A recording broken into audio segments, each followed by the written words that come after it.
नमस्कार। चलिए, आज बात करते हैं ब्रह्मांड के सबसे बड़े, सबसे गहरे रहस्यों में से एक की, यानी ब्लैक होल्स की। ये वो चीजें हैं जो सचमुच फिजिक्स के नियमों को चुनौती देती हैं और हमारी कल्पना को एक नई उड़ान देती हैं। जरा सोचिए, अंतरिक्ष के घने अंधेरे में एक ऐसी जगह, एक ऐसा पॉइंट जहां से वापसी का कोई रास्ता ही नहीं है। एक ऐसा जाल कि अगर कोई चीज उसमें चली गई तो समझो हमेशा के लिए गायब। जी हां, यही है एक ब्लैक होल। तो चलिए सबसे पहले ये समझते हैं कि आखिर ये ब्लैक होल होता क्या है। एकदम बेसिक से शुरू करते हैं। इसे ऐसे समझिए, जब कोई बहुत बहुत बड़ा तारा, मतलब हमारे सूरज से भी कई गुना बड़ा तारा, अपनी जिंदगी के आखिरी पड़ाव पर पहुंचता है तो वो अपने ही बोझ तले दबकर पिचक जाता है।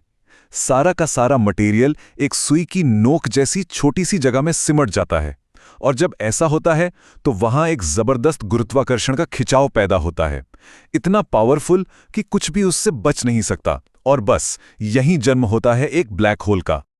चलिए अब इस कह सकते हैं खगोलीय दैत्य की चीर-फाड़ करते हैं, देखते हैं कि इसके अंदर क्या क्या है। मोटे तौर पर इसके 3 मेन पार्ट्स हैं जो इसे इतना रहस्यमयी और दिलचस्प बनाते हैं। तो सबसे बीच में होती है सिंगुलैरिटी। ये वो पॉइंट है जहां सब कुछ, सारा का सारा द्रव्यमान एक जगह जमा होता है। एक ऐसी जगह जहां फिजिक्स के हमारे सारे नियम फेल हो जाते हैं। फिर इसके चारों ओर है इवेंट होराइजन, और ये बहुत जरूरी है। ये समझिए एक लक्ष्मण रेखा है, एक पॉइंट ऑफ नो रिटर्न। एक बार इसे किसी ने पार कर लिया, फिर चाहे वो कोई स्पेसशिप हो या रोशनी की किरण, वापसी नामुमकिन है। और बाहर की तरफ जो चमकती हुई रिंग दिखती है वो है एक्रीशन डिस्क। ये असल में गैस और धूल का बवंडर है जो ब्लैक होल में गिरने से ठीक पहले बहुत ज्यादा गर्म होकर चमकने लगता है।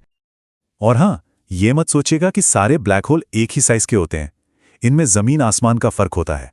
कुछ तो थ्योरी के हिसाब से एक एटम जितने छोटे हो सकते हैं। सोचिए जरा, इन्हें आदिम ब्लैक होल कहते हैं। फिर आते हैं तारकीय ब्लैक होल जो बड़े तारों के मरने से बनते हैं, और फिर हैं असली दैत्य, सुपरमैसिव ब्लैक होल।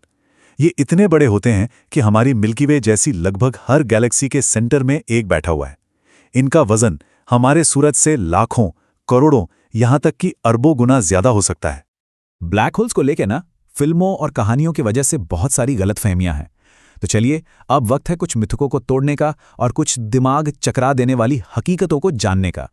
जो सबसे बड़ा मिथक है वो ये कि ब्लैक होल एक कॉस्मिक वैक्यूम क्लीनर की तरह हैं जो अपने आसपास की हर चीज को अंधाधुंध खींच लेते हैं।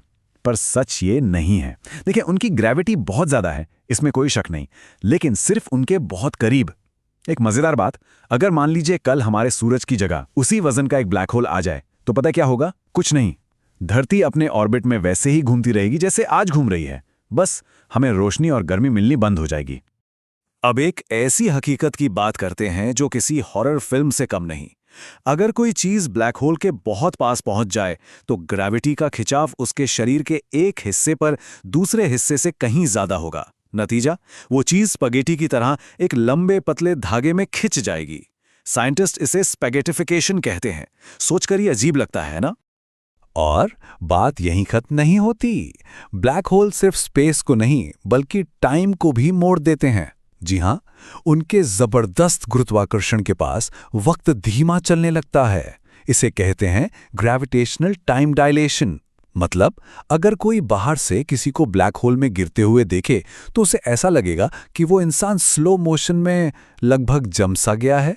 यह साइंस फिक्शन नहीं, ये असली फिजिक्स है।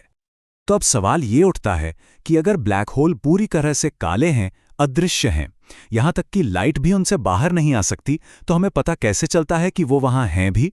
हम एक ऐसी चीज को कैसे ढूंढते हैं जो दिखती ही नहीं? इसका जवाब है, हम उन्हें सीधे नहीं देखते हैं, हम उनके असर को देखते हैं। ये कुछ ऐसा है जैसे एक अंधेरे कमरे में एक भूत है जो दिख नहीं रहा पर वो फर्नीचर हिला रहा है। तो हम फर्नीचर को हिलते देखकर समझ जाते हैं कि वहां कुछ है। वैज्ञानिक भी यही करते हैं। वो देखते हैं कि किसी ब्लैक होल के पास के तारे अजीब तरह से क्यों नाच रहे हैं।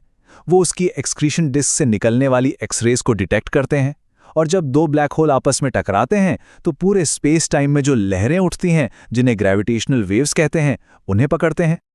और इस सबूत तक पहुंचने का सफर बहुत लंबा रहा है। सोचिए 1916 में जब आइंस्टीन ने अपनी थ्योरी दी ही थी, तभी कार्ल श्वार्ज़शिल्ड नाम के साइंटिस्ट ने मैथ्स से यह साबित कर दिया था कि ऐसी चीजें हो सकती हैं। लेकिन सिर्फ एक आइडिया से लेकर उसे सच साबित करने में 100 साल से भी ज्यादा का वक्त लग गया।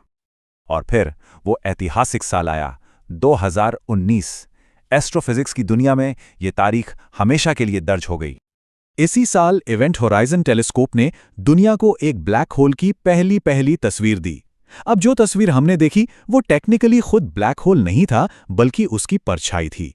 वो अंधेरा हिस्सा जिसके चारों ओर नारंगी रंग की गर्म गैस का एक चमकता हुआ छल्ला था। पर वो एक धुंधली सी तस्वीर दशकों की थ्योरी और सालों की मेहनत का सबसे बड़ा सबूत थी। तो सवाल ये है कि आखिर इन ब्लैक होल्स का भविष्य क्या है? ये ब्रह्मांड की कहानी में कौन सा किरदार निभाते हैं? क्या ये सिर्फ हर चीज का अंत है, या फिर इनसे किसी नई चीज की शुरुआत भी हो सकती है?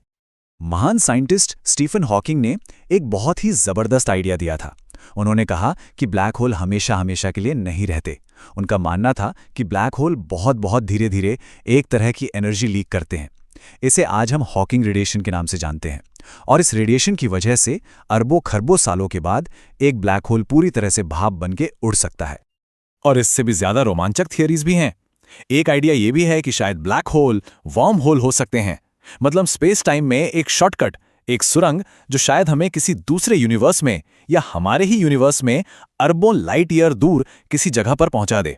हाँ, ये अभी सिर्फ एक थियरी है, इसका कोई सबूत नहीं है, लेकिन फिजिक्स के नियम इसकी संभावना से इनकार भी नहीं करते। लेकिन आखिर में घूम फिर कर हम उसी एक सवाल पर आ जाते हैं, सिंगुलैरिटी, वो असीम घनत्व वाला पॉइंट। सच तो ये है कि ये वो जगह है जहां हमारी आज की साइंस, हमारी समझ सब जवाब दे जाती है। ये फिजिक्स का वो आखिरी सवाल है जिसका जवाब ढूंढना अभी बाकी है। तो अगली बार जब रात में आसमान की तरफ देखें तो उन तारों के पीछे छिपे इन अदृश्य दैत्यों के बारे में जरूर सोचेगा। ये हमें याद दिलाते हैं कि ये ब्रह्मांड हमारी सोच से कहीं ज्यादा बड़ा, कहीं ज्यादा अजीब और रहस्यों से भरा हुआ है।